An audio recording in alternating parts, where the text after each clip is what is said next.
Ngayon ay mag-vlog tayo na yun, magbebenta ng things sa mga yun. So, bago tayo magsimula ay dapat sigurado kayo naka-subscribe at naka-like. Ganun. So, ito yung nabili na ako. So, ito ay na hindi ko kasi alam, pero meron naman siya clock. So, hindi ko na alam. Parang multo. Sarap. So, mamaya natin ayusin. So, benta na yun. So, free pala. So, na yun, free. So, na yun, ay meron tayo ganito. Kung gusto niyo ganito ay comment. Gagawin ko kayo.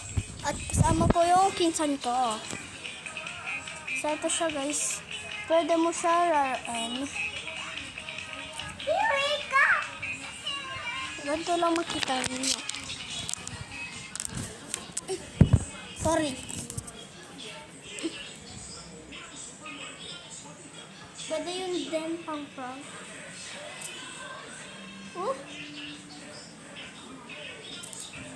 diba? Ganun lang kadali eh. Pare, kung masakit siya sa kamay. So, ito pala, ginawa ko siya ng isang beads. So, madami kong beads. So, ito yung container ko gagamitin sa mga beads. Hindi ko alam. So, lalagyan na lang mga freebies ko. Mga freebie. So, ganun. Kung gusto niyo magpaka ko ng order at beads, gagawin ko kayo ng beads, ay comment ang pangalan, design, at saka. Gagawin ko kaya. So, wala lang. Ka-easy siya. So, ito natanggal. So, ano. So, container binigay sa akin ng pinsan ko. Ito yung pinsan ko nga pala. Hi ka. Hi ka. Hello. Parang English naman. Alam mo ba, you know Tagalog? Oh. Sama ka sa vlog ko, tara. Sige, tara. Meron tayo gawin. Meron tayo gawin.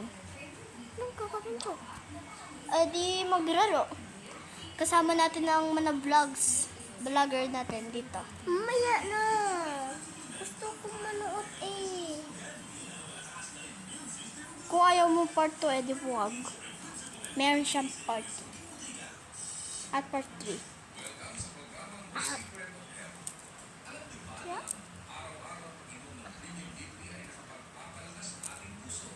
Kita. Suka, sama ko yung mga. So, ito yung beads ginawa namin. Ito yung beads siya. Ito yung beads ginamit namin. Saka,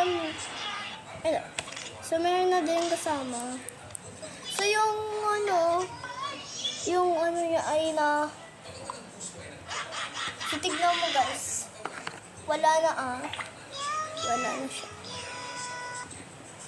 Kunti na lang meron. Ito na lang meron,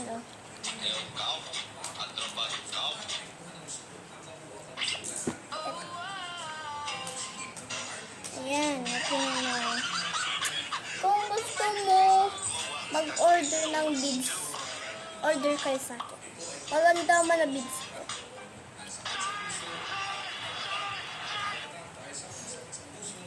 Punta kayo sa may TikTok kung meron kayong TikTok.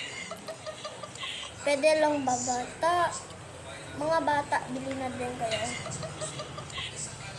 So, kung gusto mo naman, bumili ng extra mong ganito ay, may na din ako binibenta. So, si pinsan ko ay ano padala mo? Sabihin mo. Sa vlogs. Ocean?